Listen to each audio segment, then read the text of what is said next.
Hello, this is Mariah, the secretary of the Rotary Club at Fuquay-Varina. This is my first year in here, just completing it and leading into year 2. I am blessed to be in the room with Charles McLaurin and Dr. Bob Johnson, who were the founders of this Rotary Club, which I'm very excited about. Daniel is videotaping this as well, and I want to say that this is our 50th anniversary. I just turned 50 in December. Daniel just turned 50 in March, so we were just a glimmer in our parents' eyes when these two gentlemen started Rotary Club at Fuquay-Varina. So welcome, I'm so excited to be here. So feel free to introduce yourselves. Dr. Bob? Well, I'm Dr. Bob Johnson, optometrist here in Fuquay for 50 years. My dad started our practice in 76 years ago, and so I'm still full-time practice. Been a member of the Fuquay-Varina Rotary Club. I was a charter member. Charles and I are the only two remaining charter members in the club right now. And Charles was our charter president. Praise God. And so that's, married. I got 2 daughters. I got 5 grandchildren. 2 of which are headed to Omaha, Nebraska right now to go see the Carolina Tar Heels win the national championship. Yeah. That's awesome. With their daddy and the other granddaddy. So that's a little bit on me. That's beautiful. Thanks. Well, this is certainly special for me. Remembering back 50 years ago when I was, believe it or not, 40 years old. I had just formally met Dr. Bob. He was just out of school, I believe, and I had met him maybe a year before. And I was in the building business for 41 years, and there wasn't a great deal of building going around Fuquay, and so we did some developing in Cary. Even the population of Cary at the time was 3,600 when we started there in 1964. Wow. But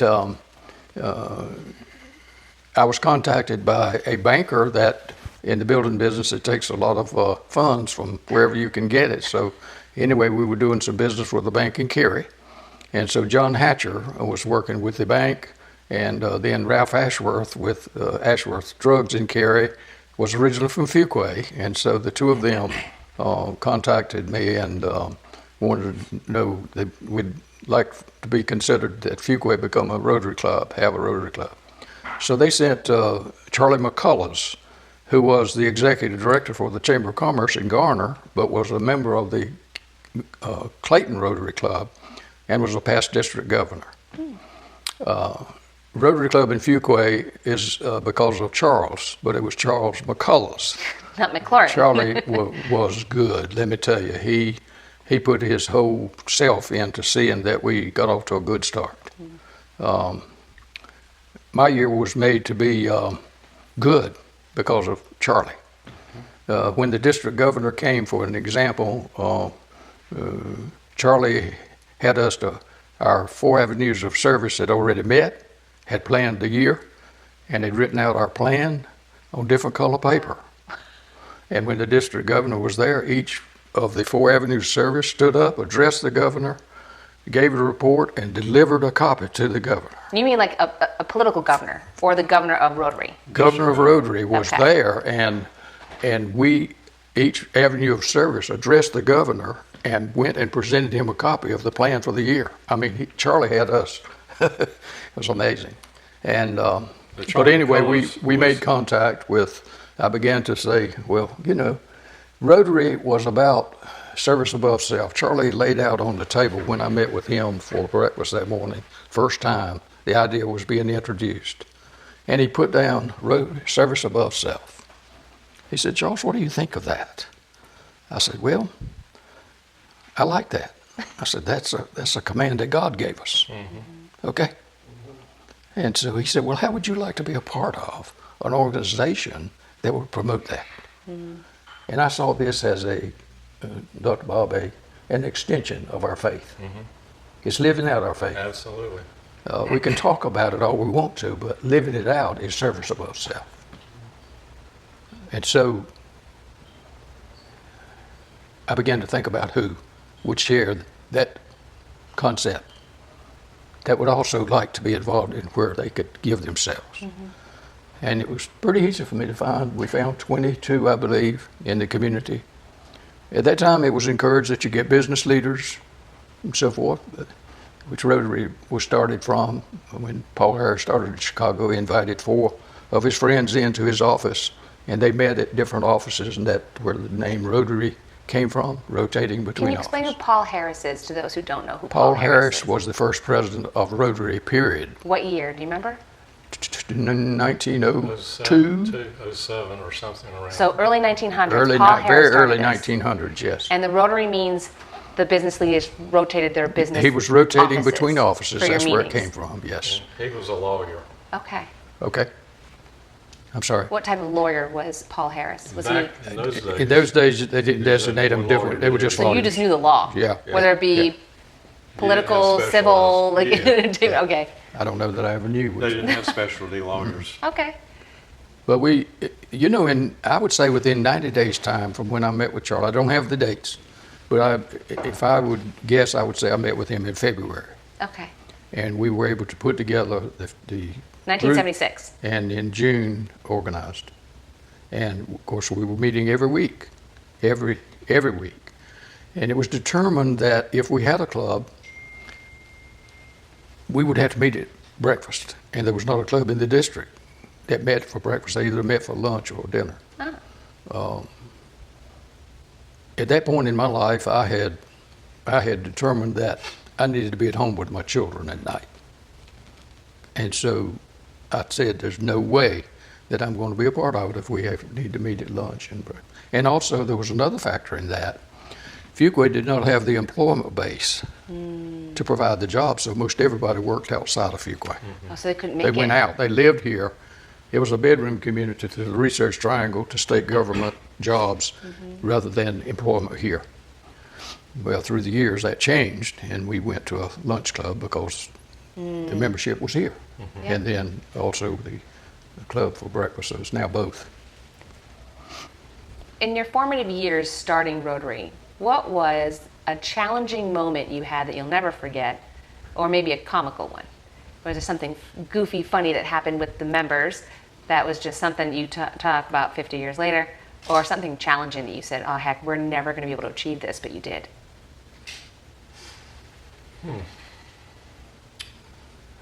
I was going to wait to Dr. Bob to respond to that one. Because of Charles' leadership, it was important that the members would develop relationships. What was the saying about a relationship as an avenue for development of acquaintance?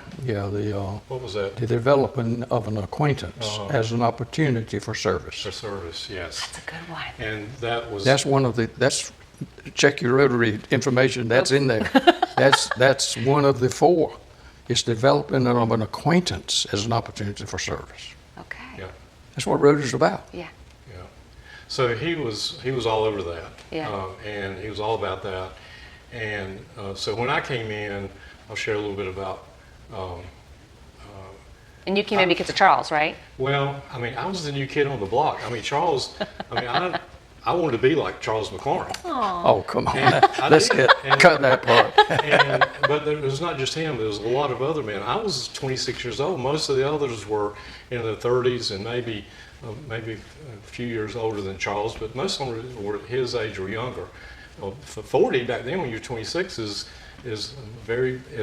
established, and he was established. Charles was.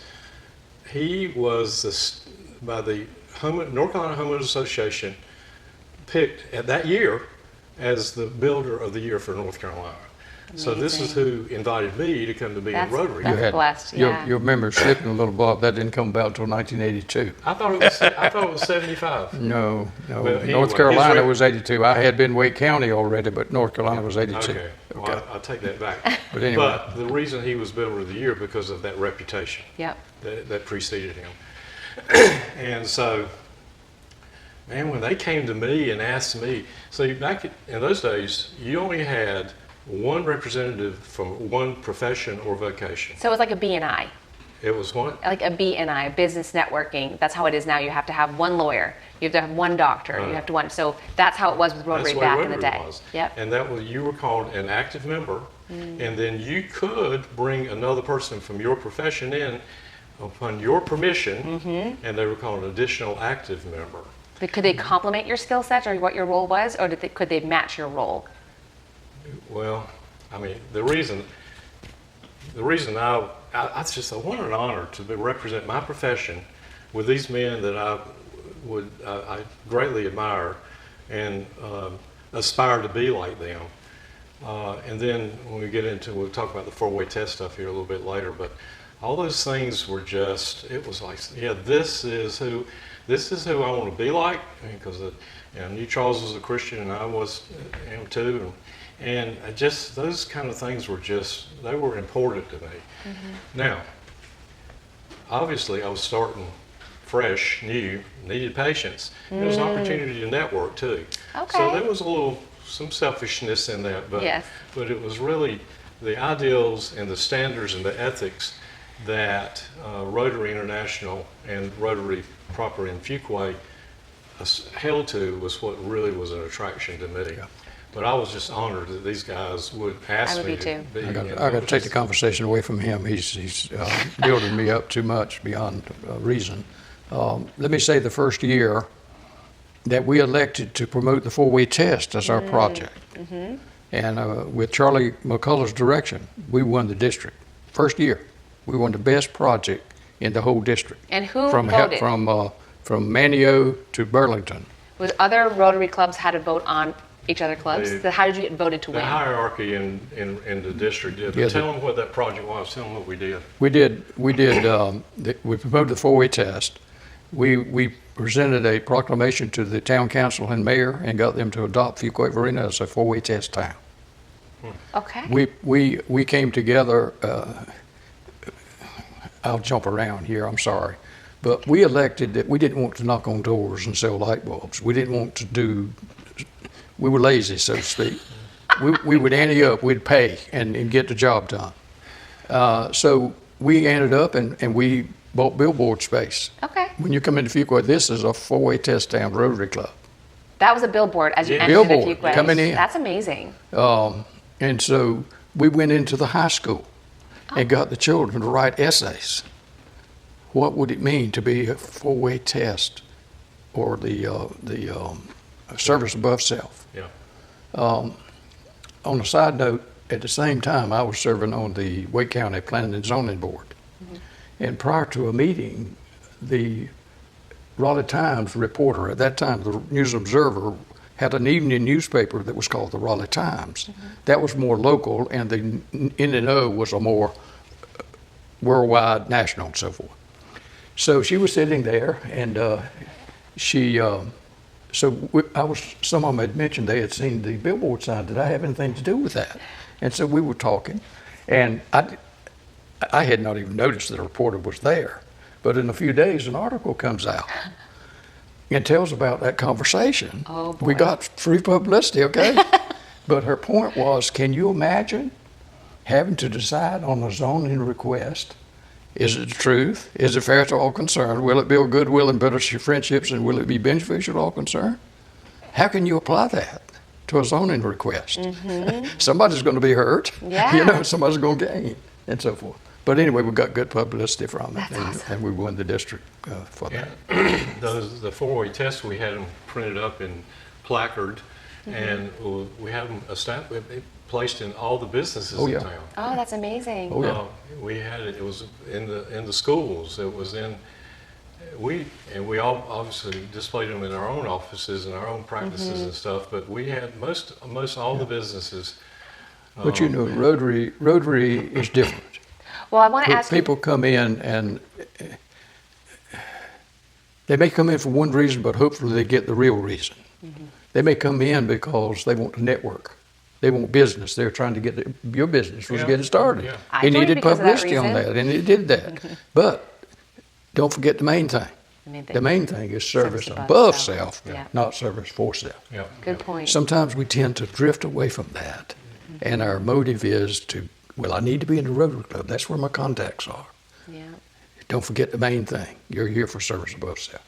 Yeah. So I want to ask you, back in 1976, what was going on in the town of Fuquay-Varina that compelled you or that triggered this club developing?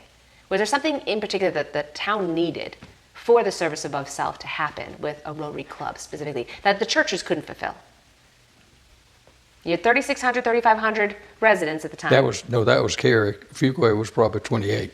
Okay, so it's small, Yeah. but growing, I would Yeah. assume. And Very so little. there was, so Very little. was there just, who identified that there was a need for the club to start in Fuquay? What was going on in the community?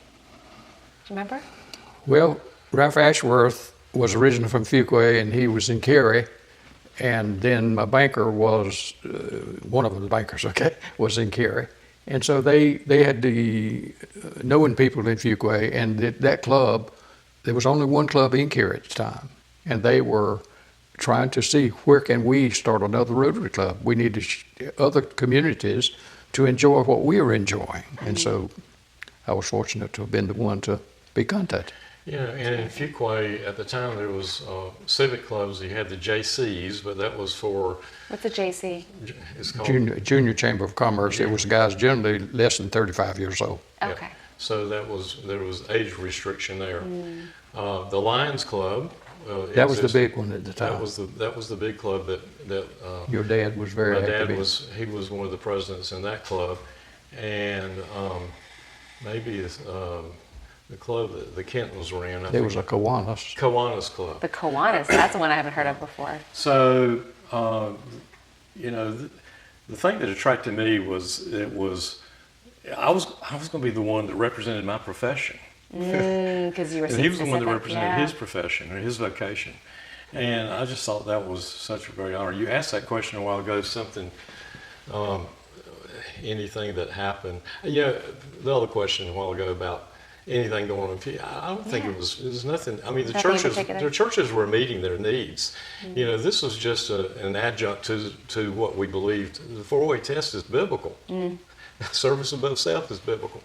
And so, and I think Charles Dorman, he was the pastor of my church, was of charter member. Fuquay Baptist Church, and he was one of our charter members. Oh, yeah. That's amazing. But so in answer to your question, I don't think it was anything there that was a great need. It was just an opportunity to. There was no other club that really held to those high ethical standards. I felt like as Rotary did. But you asked about the question about anything like. You remember anything that just was crazy, like memories of. Yeah, or like your proudest moment as a. Challenge. Well, he needs to tell the story about Charter Night. This was the night. Oh yes, Charter Night. Yeah, Charter Okay. Night was the night that we had our first bringing together all these other. That is a good story. What do you remember Well, the date? it has not improved a great deal. There's still challenges in Fuquay to have a place to really meet and have a good sized group and have dinner. And it was very challenging that year, but we were able to arrange for the new high school that was less than a year old. Is that high school still exists today? Well, my daughter had just graduated as president of the class, 1 year, and it was June after that. She had just graduated. So we were given permission to use the cafeteria. Okay. The food was catered. We didn't use, but we used the facility. Well, it turns out that apparently they'd cut off the system. The school had closed and didn't get it started back, and we had no air conditioning. Oh no. It's June. It was a hot, like we had a week or two ago, Yeah. and there was not any ventilation. There was no windows that you my could open. goodness. We'd prop the doors open to try to get some ventilation. And of course, we felt like we needed to be dressed in our Sunday finest. And I was drenched, Yeah. and everyone else was. So it was quite a challenge. And we had all the dignitaries from Rotary Yeah. in North All Carolina. sweating. that It's so came to this embarrassing. thing. And all these other clubs came and presented gifts to us. Oh my God. But that was probably. But now listen, you asked a question a moment ago, and I wanted Bob to, but yes, there's been challenges, and I'm going to do the challenge side. Maybe he can address the other side. The key to this club and the key to any club is leadership, consistent leadership. When a club becomes a situation, and this club has become that during those 50 years, you discuss, we generally had a procedure for electing officers. There was a committee that would come up with recommendations, and they would zero out and talk to this one and so forth and come up with a good slate of officers. Sometimes you don't have that leadership, and you astray from that process. And I remember one year they were needing somebody for president. I'll do that. It was not good. You couldn't volunteer. You It had was to be. not, it was not a good, Oh. it was not a good year. Oh. Leadership was weak, okay? Another time, we had one that took a very hard line, demanding. He was not very diplomatic. He was not very convincing. He was demanding, and it didn't go over with these business guys. They resisted, and we had a bad year. We had a very bad year. When you say bad year, does that mean morale or raising or giving, serving? That means, The morale's down, the giving is not going, is going to fall asleep. membership was leaving, membership was leaving. Oh, people were okay? leaving too, yeah. And so some measures had to be taken, and it was hard. There were hard times. Yeah. I mean, What hard. decade are we talking? What decade are we talking? That was, Let's don't be too definitive We here, don't have to. because we're talking about former members. Yes. But what I'm saying is, we need to learn from our past to Yes. prepare better for the future. Agreed. In all things, and especially in Rotary, be sure you have good leadership. Be sure you have leadership that's not only good, but that are committed, that are willing to put the time, being willing to look at how Rotary is supposed to be run. Rotary has a history of defining the different procedures for carrying out a successful year. We don't have to reinvent it. We need to study it and follow it. And so leadership is the key. Our club has been up and down, up and down. We've been to as many as 45 members, and we've been down to as low as 10 probably. We're right now at 32. We went through some years, it was doubtful, with some anyway, as to whether it was going to succeed or not. right. But So, back in the early years, we met weekly, and attendance was required. We there did talk was- about that. he's attendance. 100% to this day, by the way. Yep.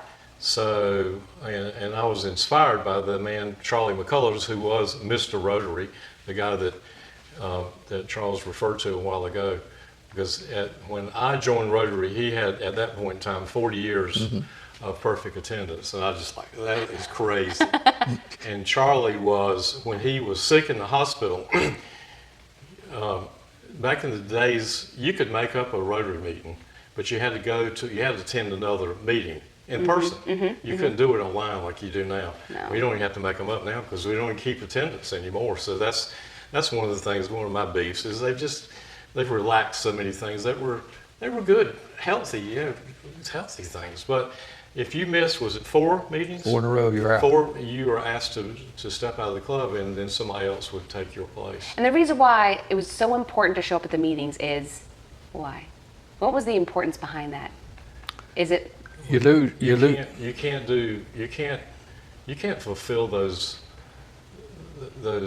avenues of service, the 4 avenues of service. But the ideal of service of self, if you're not interrelating with people, how are you going to serve somebody else if you don't know what their needs are? that's what I was getting at. I think you'll probably find, I don't have any statistics on this, but more than likely you will find the best year in Rotary is when you had the best attendance.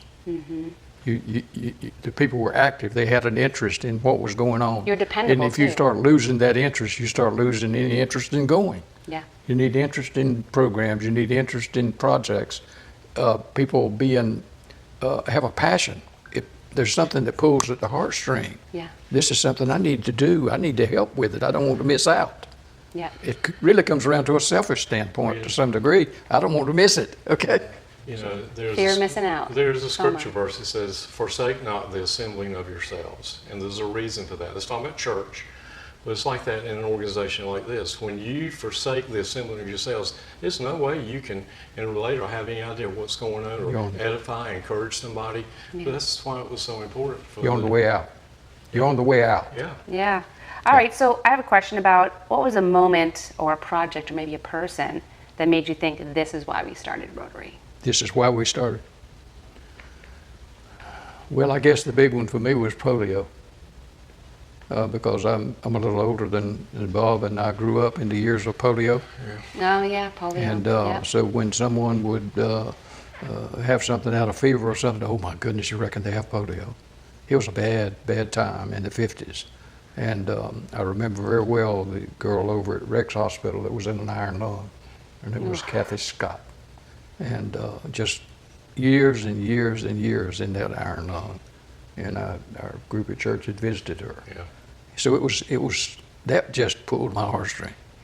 In fact, I was asked and headed up the for 4 clubs: the Cary, the Apex, Fuquay, and one other one. Yeah, lost it.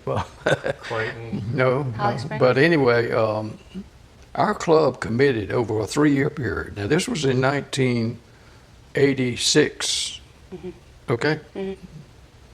We committed to $29,000 in Fuquay. That we would raise. And Bob Barker was not in our club at the time. Oh, okay. So, but Apex beat us. They raised more, and Cary beat. Over what period of time was that we were to raise that? Over a 3-year 3 period. years, okay. Yeah, and supposedly they had said how many $1 million it was going to take, and that would stamp out polio in the world. And what a being a part of stamping out polio in the world when I had seen people so able to do, and then their ability to do and move and take part in society just go away. So that was one special to me. So, but it was difficult. It became so close, we were down to one country, maybe 8-10 years ago. But in order to have it stamped out, it needs to be done for at least 12 months. There's not one case of new polio in a country for it to be polio free. And we got down to 1, and then it went back to 2, and I think it's now Pakistan and Afghanistan. That still, we need to, and we're close, but it's taken a lot more money. However, at the time that we started it, it was amazing how the funds came in. Even to the extent the airlines executive was a Rotarian. Really? The vaccine was transported to countries free. Wow. There was a cost of 19 cents per shot. Yeah, the syringe, yeah. 19 cents cost. The manufacturers would let Rotary have it just a few days before it runs out, but you had to get it on that airline and get it to those countries. Yeah. Those doctors in those countries were Rotarians. They administered it. So the cost was so low. I don't know what it costs now, It was but 19 cents. when I was going to the different clubs, I could use that. That was pulling at the heartstring to get the money. So the money was used very effectively to get the most for the dollars. So Charles, what was the which church, which club sponsored us? Cary Rotary That was Club. It was Cary. the only club, the one that was meeting at McGregor. That's right, okay. It was meeting at McGregor Downs, but now there's a McGregor Club, but the original Cary Rotary Club is not the one, that same one. So, and we sponsored another club. Garner. We sponsored the Garner Club. Yeah. About what year was that? Before 1980? I believe 79 or 80. Yeah. And I was telling them before you got here about attendance, and that we challenged the Garner Club to a contest. For 90 days, the one that had the least attendance would have to feed the other one. And we had one member that missed one meeting, and we lost. Yeah. We were 99%, they were 100%. This is funny. I want to ask you a question, but I want to make a comment here. So when it comes to Rotary Club, what I'm gathering from you in the history is that you gather together people of like-minded feeling about their community and wanting to give service above self. And I find, as now a 50-year-old in this country where we're at, people are starving for that community, that connection. And so I want to lead into, for the younger generation such as ourselves, so Daniel and I are 50, but you were 40. You were 26 when you came into Rotary. What would you say, what would you encourage other young people, whether they be entrepreneurs or not, to join Rotary or to invest in service above self? We talk about it a lot, all on social media, but are we actually doing it? And that's where Rotary comes in. Well, these things have gotten in the way of interpersonal relationships, and I see it in my workplace, and it's a constant problem. But I see it interacting with, and this is not, I'm just identifying the problem as you have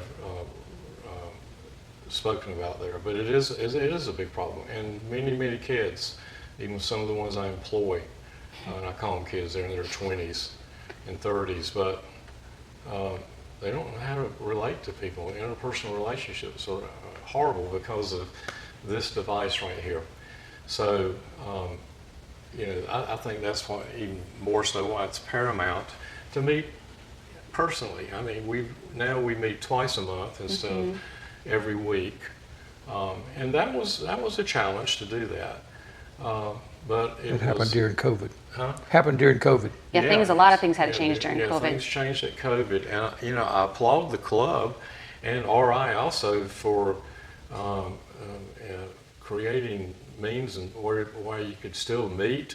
They did relax attendance at that time because it was not required at that time because some people would not meet because of the potentiality of acquiring COVID. But we still ain't got to your question fully, I don't think. Well, So how would you encourage younger people at the ages you were at to join Rotary? To me, to think of our country in 1976 and think of our country in 2026 is a lot of, could I say, deterioration You can say whatever you in feel. service above self.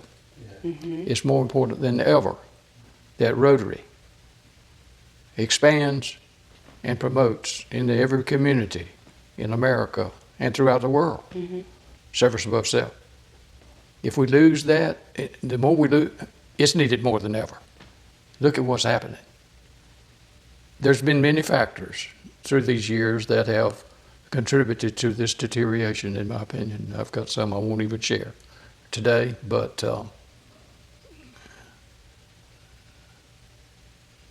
the family knit has been lost.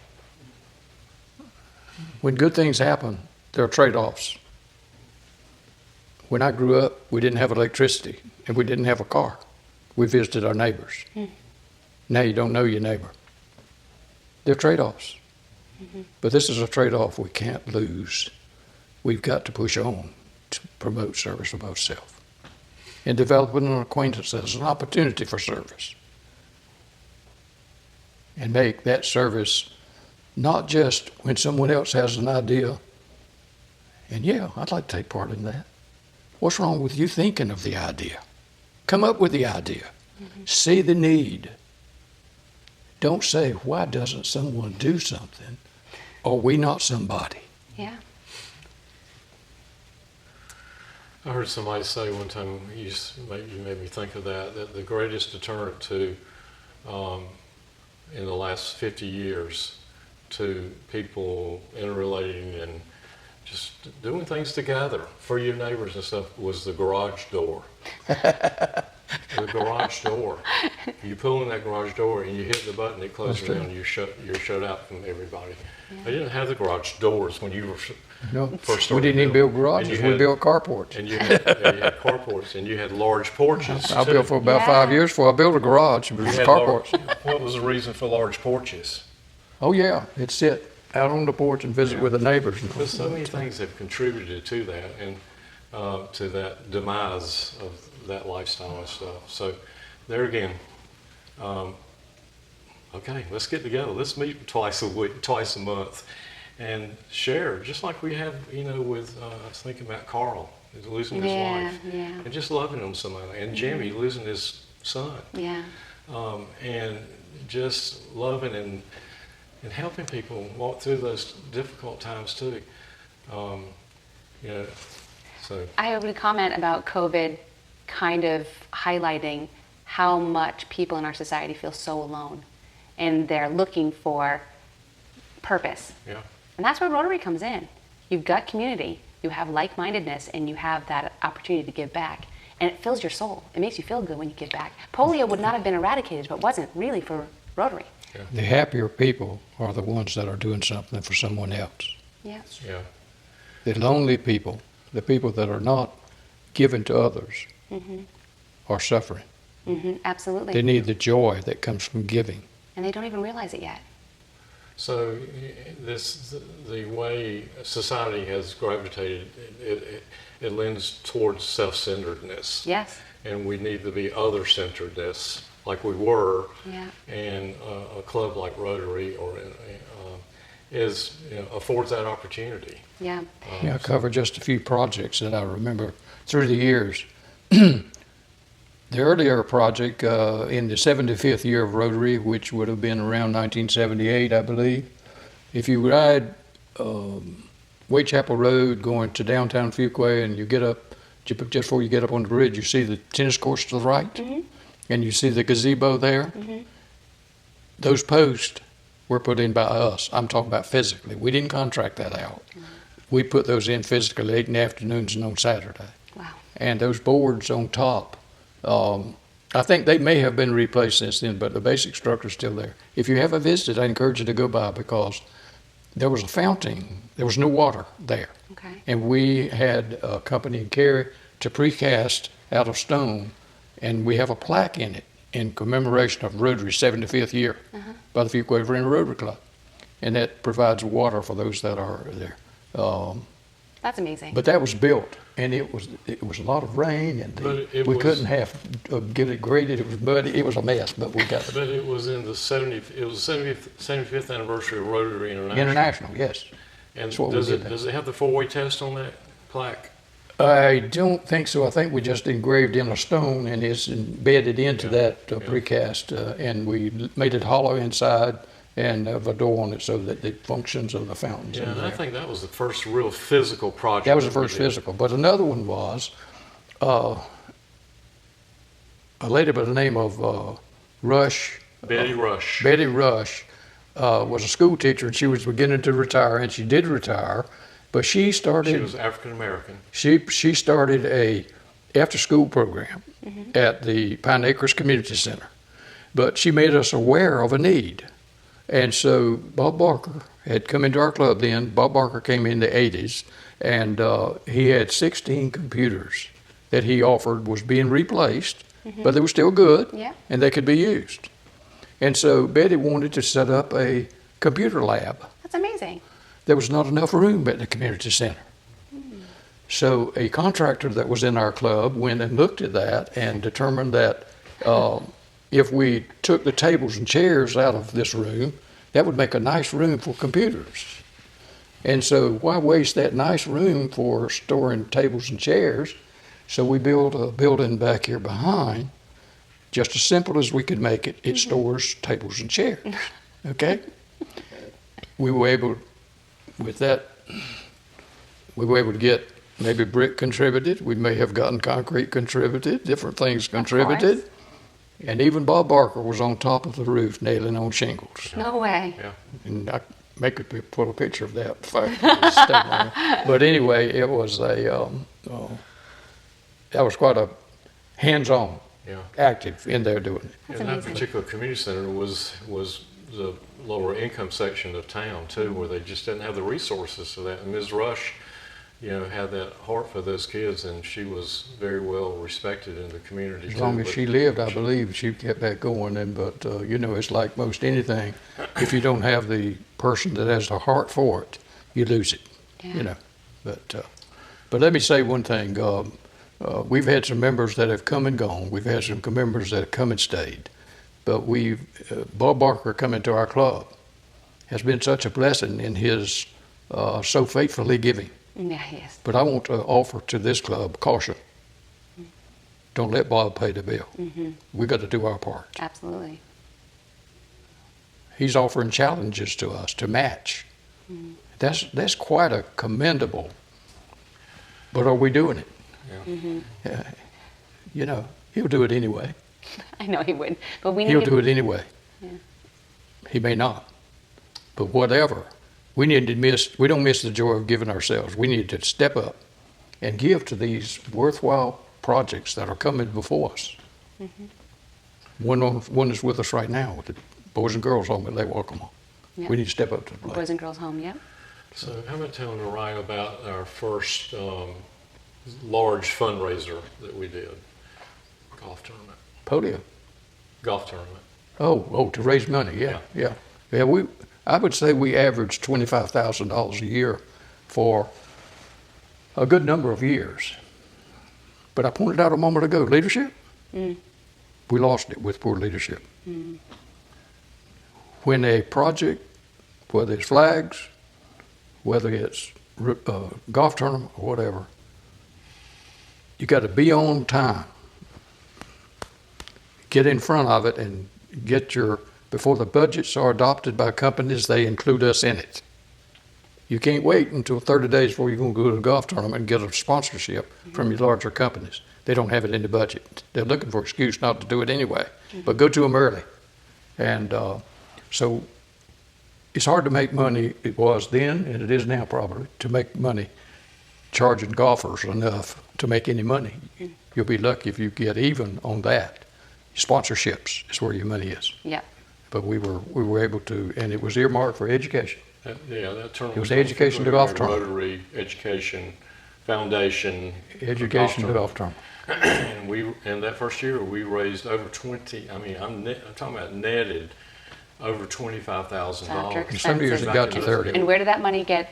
Yeah. It went towards education. Education Yeah. in Fuquay Arena. Yes. Okay. And back then we weren't even doing scholarships. I don't believe we didn't have scholarships we gave out. This was to go to the schools to help schools in the areas that needed to have help. But the Rotary Club set a precedent for golf tournaments in Fuquay. Nobody else had golf tournaments. And when they got the word how well we did with those golf tournaments, everybody and their brothers started having golf tournaments, which diluted. When we stumbled one year and we lost it, and no leadership is being strong enough since to take it back. Yeah. I was just thinking with this golf tournament, so there's a lot of us that enter careers where you're stuck in your role. You don't get to learn much about business, and all of us should learn about business. And in my experience so far in Rotary, it's very structured. You learn about the foundation, you learn about leadership, you learn about, I went to Discon where I learned of other Rotary clubs and how they function across the world. I think that would be a strong encouragement for younger people who really just want to learn the operations of a business, because Rotary is a business of how you operate it, but it is service above self, focused of course. But you're learning about how do you negotiate for sponsorships, how do you negotiate amongst other clubs to get a goal achieved. There's a lot of skill sets that can be taught to younger people within Rotary. It'd be a great career growth area for younger people who maybe either can't afford college or are in college or just get out of college and want to be a part of a community of like-minded giving back. Yeah. What do you think of that idea? Well, at any point in life, it's important to, if you want to advance in your personal life, in your business, or in any way, you associate yourself with good people. And you associate people with that are more intelligent than you are. That's true. That's true. And that know more than you are.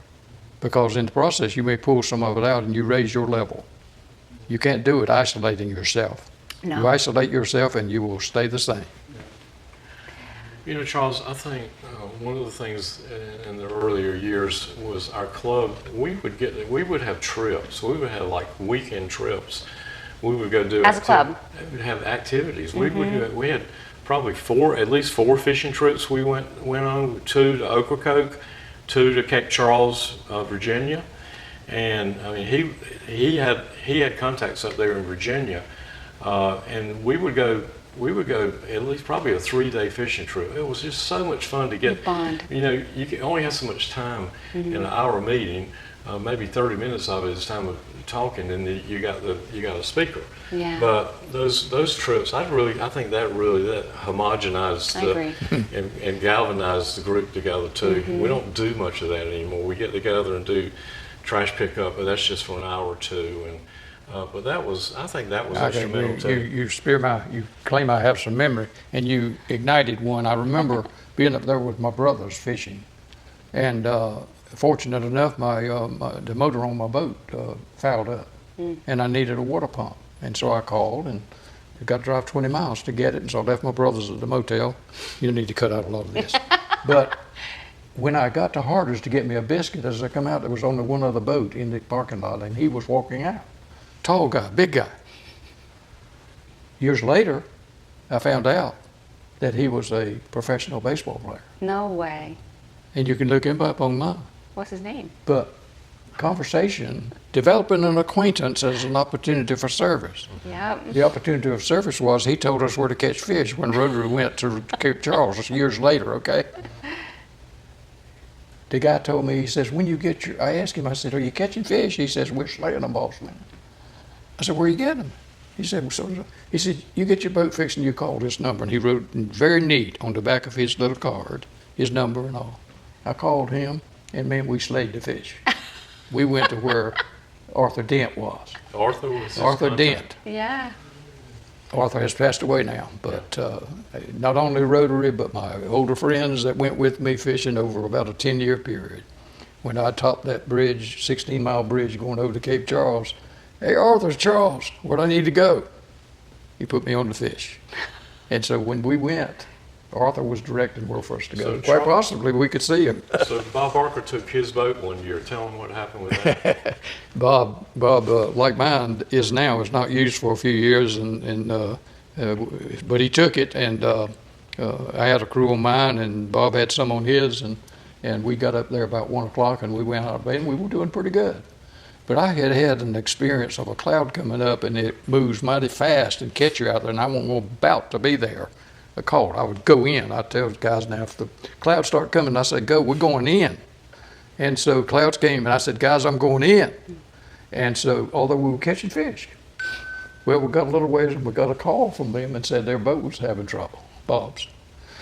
Oh my goodness, we got to get in. That cloud's moving in on us. But we whirled around and tied the boat to Bob's boat, and we pulled it 12 miles. Oh my God. That cloud, stay. It did, but but we pulled them in 12 miles. It didn't turn out to be a real serious problem. We were able to get a guy the next morning to check it, and there was the oil was not pumping up into the reservoir or something. But anyway, it worked out. But the weather turned on, so we were not able to fish the next day. So we walked around in Cape Charles, and Bob looked at this, and he looked at that, and so forth, and he talked to people at this restaurant. And so the next night, we had one of the most memorable evenings. How many was there? Probably 12 of us, wasn't it, or so? Mm-hmm. Yeah. And Bob had arranged a room by ourselves in a restaurant. The owner's son played the guitar to entertain us, and just had a wonderful meal. And said, so the weather didn't permit us to go fishing, but you turned it into something good. I love that. Thanks to Bob. All right, so it's been 50 years, it's a long time. So what has kept you coming back year after year, and what has made Rotary worth the commitment? A little louder on that one. Sorry. They didn't get you. 50 years is a long time. What has you come back year after year, and what has made Rotary worth the commitment to be no missed meetings, perfect attendance in 50 years? Well, pre-COVID, our Rotary Club was not healthy, and COVID, thankfully, Robin was our president during that time, and she was instrumental really in keeping that thing alive, and she served two terms, Robin Wellings Loftus, and so I don't know if we said it in the interview yet, but when we started Rotary 50 years ago, women were not invited to come to Rotary, and Rotary was by invitation only. You couldn't go to say, hey Charles, I want to be in your club. That didn't happen. You got invited to come, and you were voted on. Whether it was a vote, and it was a silent vote, but you were voted on, and some people did. It was silent. You didn't do it online. Yeah. Well, the online didn't exist in The 1976. point I'm making is there was a time where, and I think society just contributed to this, it was dwindling. Like he said, it got down to about 12 members. Oh. And thank God we had women in our club. Yeah. Because they got that thing going. And what year was that, 1991? That was 2020. Oh, when Robin, yes. That was 2020. Now we had women in the club way before that, but the women just took this thing by, and then it was Angie Field, and then it was Deborah Ferris, and hopefully in a year or so it's going to be you. But all three of them, I mean, we'd have to not have been as healthy, the club, as far as numbers. Yes. There's some other things we need to talk about, but number-wise and activity-wise, we haven't been like this in probably 2 decades. So in answer to your question, what keeps bringing me back is the thing that took me when I joined 50 years ago. I thought there was no greater ethical standard than the four-way test. And you apply, and I know Daniel, I mean, it's biblical. The four-way test is biblical. You can take it right out of Scripture. And you apply those things to your life in a way you think, and whatever you do, or whatever you say, you apply those things. And so that's one of the things that, because I feel strongly about that right there. And, the first tenet of the four-way test is the truth. If you just tell the truth and you do what's best for somebody else, not what's best for you, that's service above self. And so the relationships, I mean, and I've by God's good grace, I've been able to have 50 years of perfect attendance. I've made up. And Rotary made it easier to make it up. You could make it up online, and I enjoy going to other clubs and meeting those guys. And so I've been to a lot of different other clubs. But the thing that keeps bringing me back is the ideal of Rotary, and it's to high ethical standards, and not only attaining that but maintaining that, and and just love. Emotional love for people like him. And Bob Barker, and we won't get to see the 75th anniversary, and so this is a special time. And then also just being able to, I love that man right there, and I love for what he stands for. And I would have never known Daniel had it not been for Rotary, and meeting people like you, Mariah, and encouraged by people like you. I don't have that get up and go that y'all got right now. And I love watching y'all do that. And then just the participatory aspects of helping people. And it's so many different projects. Bob did a great job this year. And he has just doing a lot of stuff, and they were all very good things, healthy things to do for people that need help. And I just, I love that aspect of it there too. Yeah. But I think it's important to continue what Rotary set out early.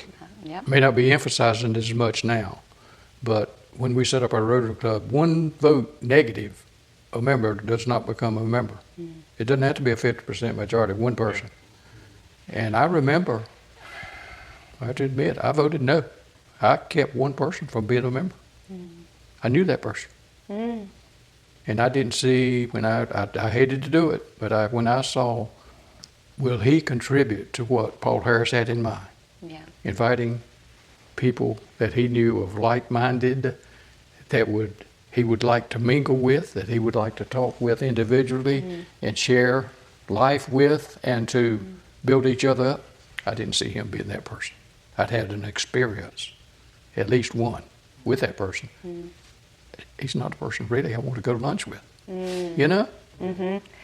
So I think that's still important, that we be sure we bring in, and I'm glad that we have. I'm not singling out anybody that I wish hadn't come now. Don't get that, but it's important that we analyze each one, know that person in some manner, that we are keeping our club a group that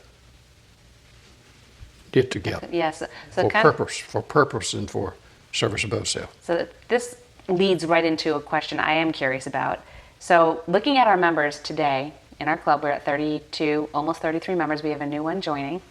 What encourages you most about the next generation of Rotarians, and what do you hope they never lose sight of? What would you hope that me and Daniel don't lose sight of? Don't lose sight of service above self. Don't get off yourself and get on somebody else to do service for. Yeah, four-way test and service above self. It's just, that's paramount. Without being specific, my recommendation to them and new members coming into the club is make sure you hold Rotary International's feet to the fire to the four-way test and not digress from that. There have been some things that has been a digression, and it has a whole lot to do with the political arena and just society, where society's going. No, you stick to that four-way test, and things will be right. But you digress from it, it's going to be, you're going to have a mess. Yeah. And we've got a mess in the world. Yeah. There's a mess in the world. And it's because people don't want to go against the flow, they want to go with the flow. And there are going to be times, and you say, is that the truth? Is that really the truth? No, that is not the truth. And I'll get specific about it. But Rotary's had a propensity to start to move, and I think they've had pressure from society. And no, you make them hold to that. Well, it's easy for. There's a reason it's been successful as long as it has, and it's because of that four-way test. Yeah. I agree. Yeah, I agree, Bob. And along those lines, I think our country, especially, has yielded to the minority too much, and has allowed our morals and our just our general life to deteriorate in overall. And it's important more than ever to stand by the principles of Rotary, promoting that. So regarding your legacy, or Rotary's legacy in Fuquay, when we celebrate the club's 100th anniversary in another 50 years, we talked about that earlier, someone you know, what do you hope Rotarians today will remember? This could be me and Daniel in 50 years. Really? I don't know. You're listen, you're gonna science make has it to evolved. 100, huh? That's great. You never know. That's going to be real optimistic. Okay, so not only about Rotary, but what about the legacy of you folks that started Rotary when it was male only, invite only, very exclusive, very giving, service above self, the foundation of Rotary. In 50 more years, what would you hope they remember? I think our school system promoting by Rotary, again, reigniting. We were getting into the schools at one time. We had some Rotaract. Yes, Rotary. Okay. Yeah. In my opinion, the best way to ensure Rotary is a long term is to get into the schools, get the children when they're young. I commend, Deborah? yes, last meeting, she did a super job of Jasmine. Exposing Rotary to those children that were there. I mean, she did a super job. Yeah, Ryan's been awesome. And we need to do more of that, and we need to be in the schools doing it, getting a club started. If you get a Rotaract club started in the schools that are promoting service above self, they're your next Rotary members, and we got to make a U-turn on the way we're going in society, and this agree. way Rotary can take a part in it is in the young people. Yeah. Yeah. As far as I'm concerned, with regards to that question, legacy 50 years from now, I would love people to look back and say, well, why were they still successful after 50 years of starting a club? And I'll go right back to what I said a while ago. They believed and they implemented it and they lived out the ideals of Rotary. Service above self, four-way test, and they did people right. And as a result of that, they were successful. When you digress from that, you will not be successful. There's not a country in the world that survived as when they went that direction. You got to tell the truth, and then all the other things fall into place. But you got to tell the truth and love others greater than you love yourself. I love it. Yeah. Anything else you would like to share? I think we, I've been fortunate in this life to serve in many capacities. Chamber of Commerce president a number of times. It's a good organization. It's for a different purpose. There's the networking. There's the business. There's the Rotary is the other way. But there's a place for both. I encourage you to be sure to include Rotary, service above self. You'll be happier in the process. True. You know, one other thing I want to add to that when you mentioned that was when I became president in the early 80s, following my icons, and you know, I stumbled through, but Rotary doing that really prepared me to serve in other areas, such as Chamber of Commerce president and other leadership positions. But you know, I wet my feet doing it with Rotary, and they taught me, and I followed him, and the others that followed after him that preceded me, and it was a great it was a training ground for leadership opportunities in the community there too. So, and I think that still is today. I wouldn't have known about Rotary if it wasn't for Chamber of Commerce referring me over. Yeah. My friend, 50 years. Yeah. Yeah. Fishing buddies. Love this man. I love it. Well, thank you both for your vision, your leadership, and your decades of service. And because of your willingness to say yes to 50 years ago, countless lives have been impacted, such as polio, right? So on behalf of every member, past, present, and future, thank you for leaving a legacy that will continue for generations and generations. Thank you. And thank you for this time, you and Daniel. Yeah, thank you.